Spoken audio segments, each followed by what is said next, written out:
Ang ikukwento ko po ngayon ay tungkol naman po sa dalaw. Alam niyo po ba, ang pamangkin ko po ay nawala na. Namatay na siya. Ibig sabihin, nasa heaven na po siya. At trinay ko pong tawasin siya nung wala na siya.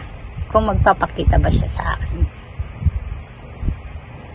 Ito po ang ginagawa kong pagtatawas po. Tubig, egg, at saka by Holy Spirit, at saka mga stones.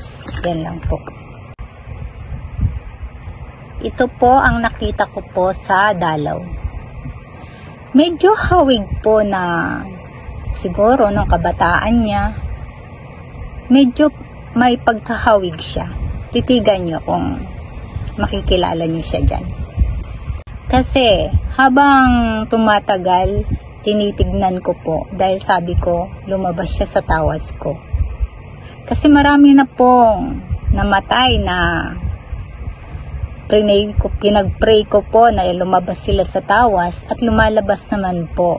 Minsan hawig, minsan hindi po. At ito nga, tingin ko po ay medyo hawig nung kabataan niya po. At ang laging nagpaparamdam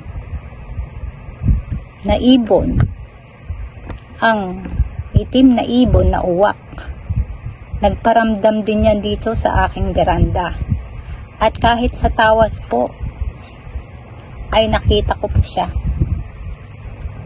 Totoo po ang mga pangitain na ito po, kaya nakaka-amaze po talaga. Kasi po siguro naririnig nila at ang mga Holy Spirit, angels, Jesus Christ, talagang napaka-amazing po. Pinapakita po talaga ng Holy Spirit ang tawas na ito. Kaya hindi ko rin po ma-explain bakit po. Pero totoo po ito. Salamat po.